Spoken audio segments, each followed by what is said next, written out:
The technology is the scaffolding, and then we have to figure out, well, what's the glue that's going to hold all of this together and keep everybody moving forward? IT strategy is not really just a technical plan. I think it's more than that. It should be an integrated enabler of the business strategy. The failure is usually not technical. I see it Mm. showing up in the cultural misalignment. If you're ready to stop wasting time on fluff and instead learn how to build unstoppable teams, future-proof your career, and lead with clarity under pressure, then you, my friends, are in the right place. Let's dive in. Today's guest is David Doan, a transformation leader who has lived multiple professional lives and somehow connected them all into one powerful mission. David started his career as a nurse, caring for patients at the bedside for over a decade. Then he made the leap into consulting, where for the past 20 plus years, he has guided some of the largest healthcare system transformations through digital transformation, cloud strategy, and AI integration. Today, he serves as the director and consult partner at Kyndryl, the world's largest IT infrastructure services provider. But here's what makes David unique. He's not just a consultant that's crunching numbers in the boardroom. He is a former professional musician and theater actor who still plays in community bands. He's also a nonprofit leader and passionate advocate for health, equity, and mental health. His favorite poem, Desiderata, reminds him to go placidly amid the noise and haste, a fitting mantra for anyone leading in today's fractured world. David's philosophy is one that I cannot wait to unpack. Innovation is not new technology. It's about finding the right relationship with people. Welcome to the show, David. Thank you, Sonia. Nice to meet you. Great to meet you. I'm so glad that you're here. So we're going to dive right in here. I want to understand from your perspective, and most of the people who listen to our show are senior level executives. So what is it that you think that senior leaders most often understand about IT strategy? Whether you are a technology leader, a C-suite that is focusing on technology strategy, I would say that one thing that I tend to kind of impress upon people is IT strategy is not really just a technical plan. I think it's more than that. It should be an integrated enabler of the business strategy. So what that means is there are technology kind of goals and initiatives and decisions, whether it's cloud migration, AI, automation, cybersecurity, all that kind of, in this broad category of technology that really shape and should inform the business as far as how that organization should remain competitive, how that affect the clinician experience, but also the customer experience that they serve, and also inform the operating models. So it's important for a technology leader to always couch their IT strategy as more of an integrated enabler of the business strategy. And where do you see the biggest pain points or stuck points? Like how can leadership be involved enough to understand what's going on, but not have to get into the weeds of all the nuts and bolts of what's happening behind the scenes? So one way is to really understand kind of how the output of any IT initiative or projects help to make someone's life or workflow or experience better or improve. And in order for a technology team or leader to understand that is certainly needing to actively listen to the business partners. A lot of time listening is not enough. So for example, let's say that you are an IT leader within a hospital system. Yes, there's a need to implement X or address networking issues or this infrastructure or need to build some sort of data and analytics dashboard, but truly understand how that deliverable actually make a difference in transforming, enhancing the workflow, whether it's more effective, more efficient, having data and analytics that are insightful at the point of care or in near real time for the right personas or the people that needs to actually have that data, and seeing that in action through regular we call in hospital rounding.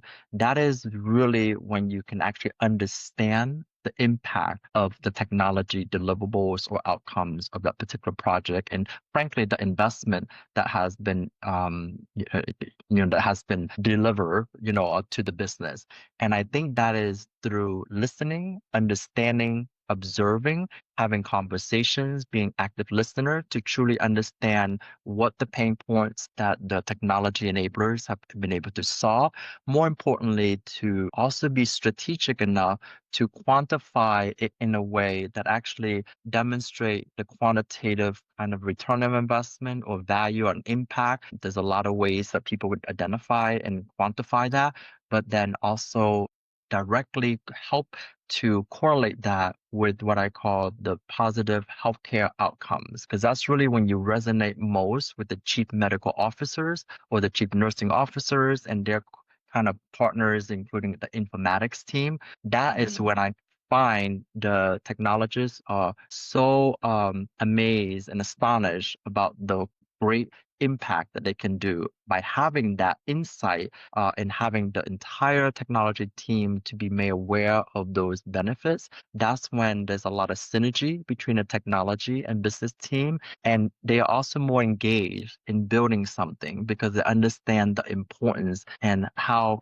they are enabling the caregivers to deliver care better. So technology team should really think about they are also part of the care delivery team, an extension or an enabler. Are you the leader that your company cannot afford to lose? Or are you the one that they quietly replace during the next reorg? AI, layoffs, and shrinking budgets don't just take down low performers. Even top leaders get cut if they're not seen as indispensable. And that is why I created the Executive Edge Audit, a fast, powerful diagnostic for high performers like you that will give you your irreplaceability index, showing you where you stand and what's at risk so that you can prove your value before someone questions it. You'll also receive an executive risk report that allows you to pinpoint blind spots, strengths, and vulnerabilities so you can close gaps before they cost you a promotion. And finally, you'll receive a 6-month performance accelerator plan, complete with a boss-ready case for why your org should approve budget for your continued growth. So don't wait. Head on over to infiniteleaders.vip right now. How do you really balance IT strategy and infrastructure design? These things that oftentimes get cooked up inside of a boardroom with a bunch of executives and consultants, and everybody thinks, okay, this is our game plan, this is where we're going. But how do you balance that with the lived reality of the end user, right? Like, you're working inside of healthcare systems, so working with a number of clinicians who are probably engaging with the technology very different than maybe the people who are designing it. How do you balance that and ensure that it's truly a usable system and that it works well for everyone? First of all, it takes patience and time to really do it well. And when I say do it well, meaning that what the technology team is able to do, does it provide the impact and value that I just spoke about? So to really do it well is to always ensure that there's partnership involved. And that partnership is having the business really provide the requirements, but is an iterative process. So on the technology side, yes, it is a product or some sort of infrastructure or applications or data management that needs to be done. But translating that, I think the translation piece is important. How does one talk to one another? So if I'm a technologist and I'm talking to a group of business leaders, there is a sensitivity around how to share that message or have that conversation so the business owners can understand. Vice versa, there's a lot of kind of vernacular that the business users use. They also need to simplify it, explain it better, so that way the technology team can understand what the true pain points are. So one way to do it well is to actually try to understand what problems is the technology team trying to solve. And similar to the kind of the philosophy of product managers is really to understand the voice of the customers. Because sometimes the technology team might be solving a problem that really doesn't need to be solved, or they actually solve a problem that was awesome, but it fails into what I call the change management and training and education. So you fix something, or you thought that you fixed something, or you built something to make something better, a workflow more efficient, but that never gets communicated to the end user. Because when you do that and make that kind of connection and really operationalizing and really follow through with the change management process, there's a lot of feedback loop that the business user will say, that's great. It looks sexy. It looks awesome. The GUI perfect, but it's not integrated in my workflow. So it's not really useful. I will never access it because I have to log into another system. It doesn't interface, so integrate within my day-to-day workflow, or I may not be aware of it, or I may not have access to that. So you see that's the disconnect there. Something great was produced, but it was not useful to the end user, or something great was produced, but it's not something that actually help any problems that the business may have. Yes, so important, so important. I also have a pretty extensive background in consulting, specifically in change management, so I know exactly what you're talking about. And I always say that if an overall program is not going well, the failure is usually not technical. I see it Mm, showing up in the cultural misalignment. So I see the technology is the scaffolding, and then we have to figure out, well, what's the glue that's going to hold all of this together and keep everybody moving forward in the intended way? Like, what's the future design? Where are we going? And what hmm is the glue needed, and who can tell us what that glue needs to be, and then how do we design the overall implementation so that we are serving the end user in the best way hmm possible?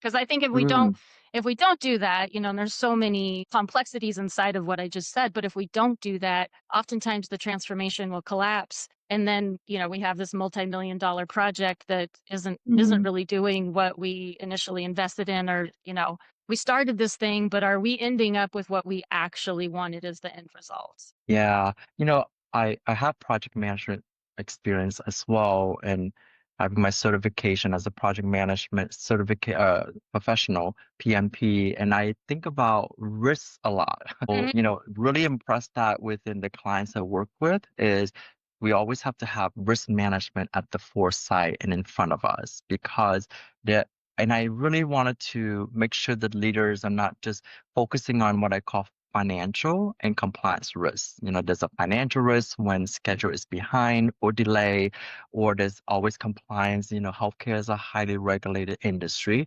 I will say that there's other risks that leaders need to be vigilant about. So an example would be climate risk, or it could be a workforce risk that you're not really making the workforce upskilling to whatever skills are needed, or there's a challenge of how busy they are.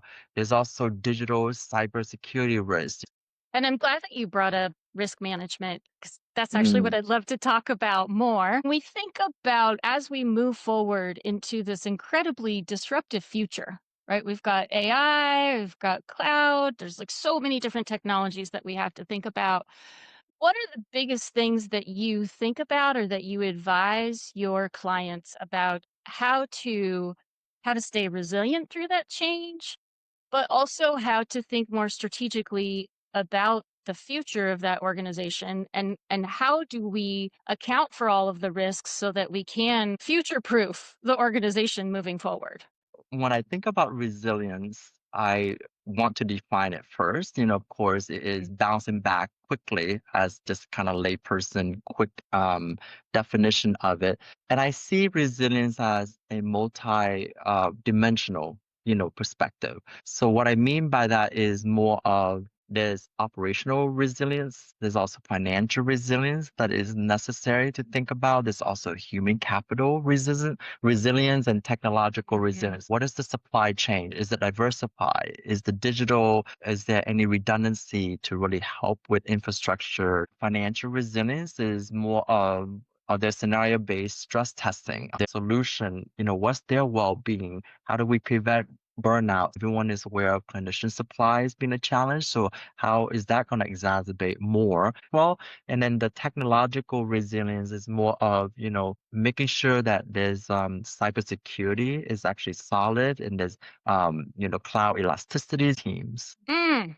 What advice do you have for senior leaders Mm, who are juggling all of these things all at the same time? We're talking about risk and resilience, but how do we help our leaders be able to balance all of this more effectively? That is a lot to ask of any leader, giving the Mhm. background and the context and the, just the environment that we work in. Because you have the forces of advanced technology that really will overwhelm anybody, regardless of how, quote, technical you are, because the field is dynamic and ever evolving and ever changing. So it takes a new type of leader. So I would say, in consulting, we always say a good consulting is one who is having the thirst for always being a lifelong learner and a sense of humility and curiosity. So that still stay true, I think. It's just more so to be more vigilant, to be even more humble, and to really tap into multiple team members and acknowledge that there's a learning curve on any technology. And I think the role of humility is important. And then also being, there's so many different leaders as far as the different types of leaders, whether it's servant leader, inclusive leader, transformational leader.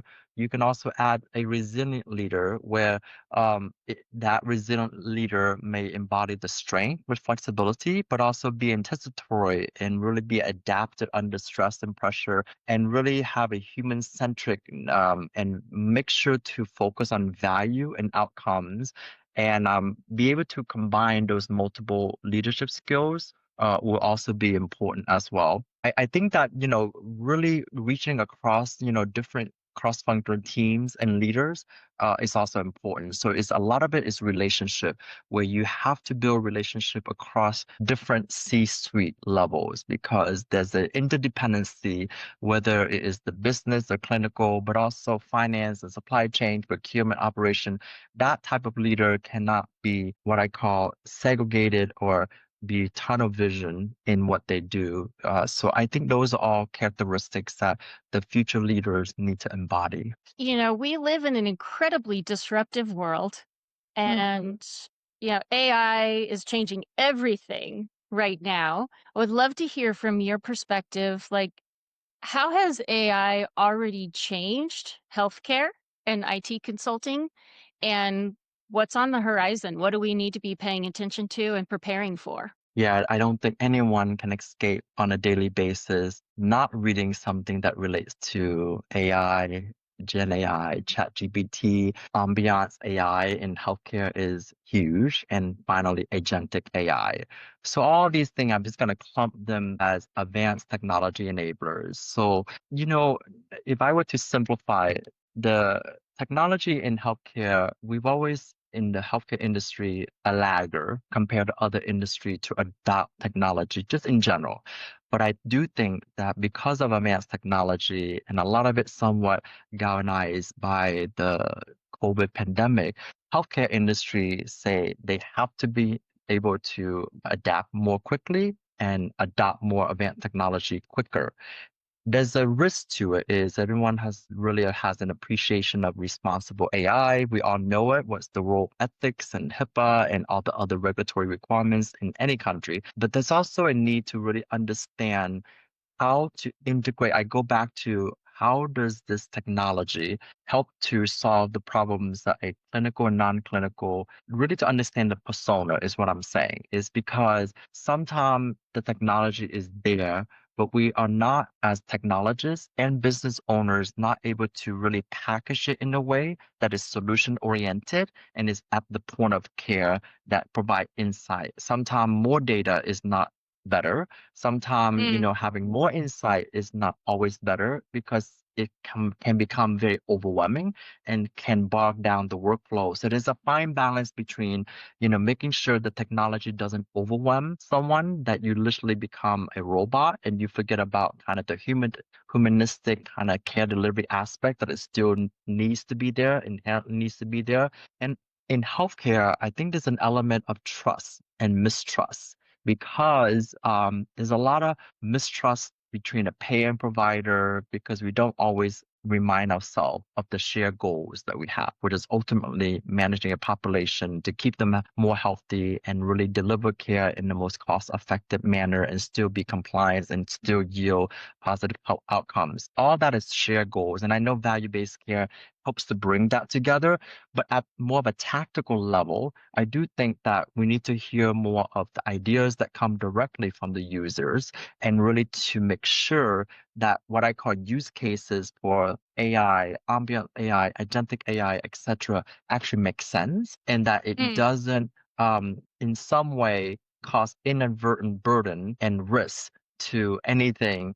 It is more of like introduce solutions, but yet don't bring one solution and then three other considerations that I need to work around because that's not really solving the problem. That's adding more um, kind of stress and burden to the end user. I think there's a need to really understand how technology fits into and how does it integrate into the future state workflow and be able to be mindful that the persona of a non-clinical staff, a nurse, nurse practitioner, or a medical officer or director, or in data analytics, even infection prevention lead or staff, all those are different personas. And just because you mhm, introduce, let's say, agentic AI, does that particular solution, is it relevant and applicable to someone who works in revenue cycle management or claims or the front or the digital front door or telephonic care manager? So that is, what does all this mean? It takes someone who actually understand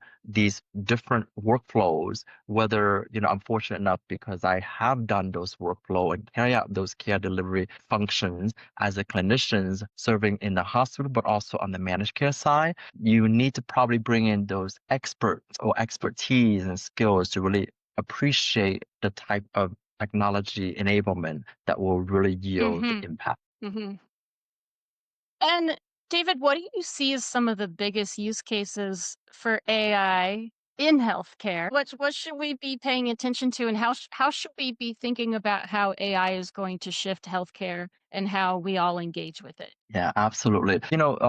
Many decades, I think the challenge on the table for healthcare is how do we really, what I call the clinician to really practice at the top of their license. So that phrase, the top of the license is whatever they were trained to do in their level of expertise, let them focus more or mostly on those skills and the other functions that can be done without risk. When I say risk is a lot of times there's confidential data. There's also what I call interpreting the clinical data that may not be always appropriate for a machine or a non or a technology to carry that out. So finding ways that we can have different personas, different workflows that can be done by various technology that will remove the burden from the clinicians to really do things that no one else can do, which is really the art of healthcare, is to interpret and pick up nuances, even though technology can pick up nuances as far as really understanding kind of the diction and the words that a patient may use in the health and physical or H&P interview to see if there may be a potential risk for someone who might have depression or sign of depression. That technology does exist, but it's still ultimately to the clinician to really interpret the clinical information, but gathering the information, doing a health assessment, either in person or telephonic. Let's see if technology can take that burden away and having the clinician to really take all the insight and do more of the clinical interpretation and doing the work that only the well-trained clinicians can do. Those are all Mhm, opportunities. And of course, I have very specific examples if I were to drill much deeper and talking to different stakeholders, but that's what I mhm. strive to find those opportunities. What do you think that patients need to be aware of and paying attention to for the Mm. future in receiving high quality health care and maybe Mm. also protecting ourselves at the same time? One of the five aims within the quintuple aims that I mentioned about is really patient experience. And I also love the fact that in healthcare, over the years, the concept of consumerism has been more prominent in healthcare now, what it should be. Healthcare in the past has always been a very paternalistic approach where as a patient, because we're all patients, we as the patient Mhm, sometimes are feeling like we are at the mercy of the healthcare system because we feel like we're not empowered to ask and demand better service. Just as an example. Why is that mhm, the case? when, a grocery store or retail store as a consumer, because we are also consumer of healthcare, we expect and demand certain level of service level agreement, if you will. That should always be the case too in healthcare, because that type of challenge where the consumer feel empowered to give feedback and suggestions and idea how their care can be better and their experience to be better, we all need to be more intelligent about our care because there's so much information and data nowadays that the patient have access to, like from a member portal. Now the member portal has claims information, the deductible and coordination of benefits. Be smart about how much money is actually being spent while demanding better service. I think that is going to provide that competition that is needed so that way all stakeholders are doing their share of making care delivery more efficient, more effective, that we ultimately is about outcome, keeping the population healthy and really advocate for preventative care. When I say accountable is if you clearly can understand the treatment plan, there has to be some sort of accountability on the patient too, to express, any concerns or risks or barriers why they would not be able to carry out that medical plan or treatment plan. At the same time, expecting, demanding care to be more culturally competent and more tailored to the needs of the individuals. So well said. Thank you. All right, last question. What leadership qualities do you think will matter most over the next decade? As far as being a leader, a part of the leader. Wow, I'm thinking of a few. So I have to choose one. I think that, empathy, I kind of alluded to, active listening. I kind of mentioned being agile, collaborative. I even mentioned some sort of curiosity is important, courageous curiosity, or share perspective. So many great leadership qualities that I think will stand the test of time, that have always mm, been there and will continue to be there no matter how much technology changes us. Those leadership qualities are still so essential that, work on building and growing those. Thank you so much for being on the show. Where can our listeners find out more about you? oh gosh, put me on a spot a little bit. The best way is likely LinkedIn. Through these conversations, I am very serious about sharing my perspective more through like a LinkedIn blog. This idea has been ruminating and been kind of like in the back of my mind for many years. I just feel like this probably is the right time because it's not just about bridging from the bedside to the boardroom is what I'm thinking of as my first post is not just bringing the business together with the technology and vice versa, but there's so many aspects of what I do that I love to highlight as some of my perspectives and really bring to the discussion of the uniqueness of my skills of being a clinician, but also now helping technology leaders to really enable the big goals that they have. So I love to invite other people to join my LinkedIn blog very soon. Oh, so good. I can't wait to check it out myself. So we will definitely link your LinkedIn profile in the show notes. However, if you're listening to this right now, you can go and search for and find David at David Doan. Just look up on LinkedIn, David, and then Doan, Doan. David, thank you so much for being on the show. Yeah, it's my pleasure. Thanks so much for the thoughtful questions. Really help us to really have an engaging conversation. I hope this is valuable to some people. Thank you for joining us for another game-changing episode of the Infinite Leaders podcast. Remember, leadership is not about slogans and one-off events. It's about strategic operating systems, sustainable rhythms, and real results. If today's conversation gave you a spark, do not let it fade. Whether you're navigating change, breaking through organizational roadblocks, or building high-performing teams, take the next step with the Infinite Edge Audit, a low investment, corporate card friendly plan to future proof your career and fast track your next professional move. Need support for your team? Well, we do that too. We empower leadership development that delivers measurable results, team alignment that breaks down silos, and organizational results that actually stick. So head on over to infiniteleaders.vip right now. That's infiniteleaders.vip.